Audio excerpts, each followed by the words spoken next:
In this segment of Ask the Consultant, we're going to turn the tables on me.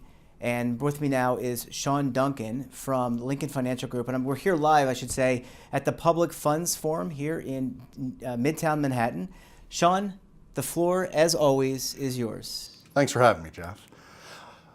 I'm looking forward to getting your thoughts on a couple things that are new within the industry or that people are talking about. Let's start with just a general question. We can dial it in from there.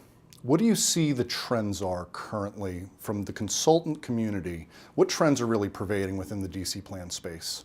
Well, it's a great question. In fact, I've got an article coming out next month on this very topic, trends for 2016. I think the first trend is consolidation. That word means a lot of things to a lot of different people, but we're talking about consolidation in record keepers. And I think we saw that in the last few years with some consolidation among several record keepers becoming one. Record keeping is a scale business, and so what really matters is how many participants do you have on your system, and can you defray and spread around those costs across the participants. So we would expect at Camac Retirement, we're doing a number of record keeper searches a year. Mm-hmm. We're doing a lot of due diligence on the top 20 and 30 record keepers in their industry.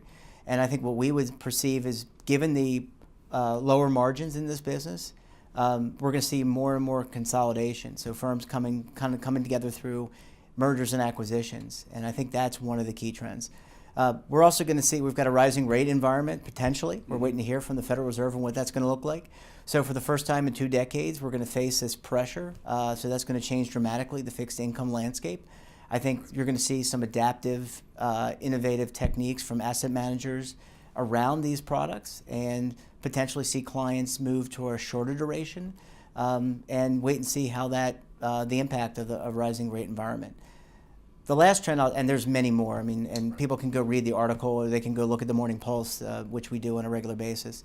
The last trend is really the trend towards more focus in committee meetings on communications and education. We've talked regularly, your firm and our firm, about the importance of educating plan participants. Investments design are foundational elements, but really once you get it, you revisit it, but you really move on to focusing on plan success. And so, I think more of the conversation needs to be, are participants utilizing the plan properly?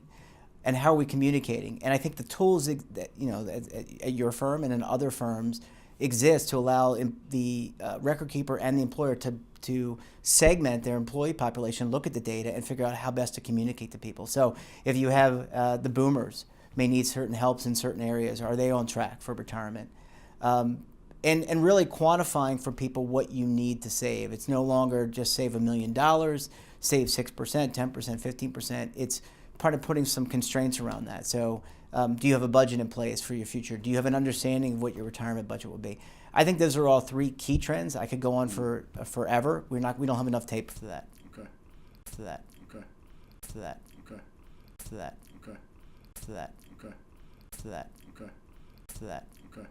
For that. Okay. For that. Okay. For that. Okay. For that. Okay. For that. Okay.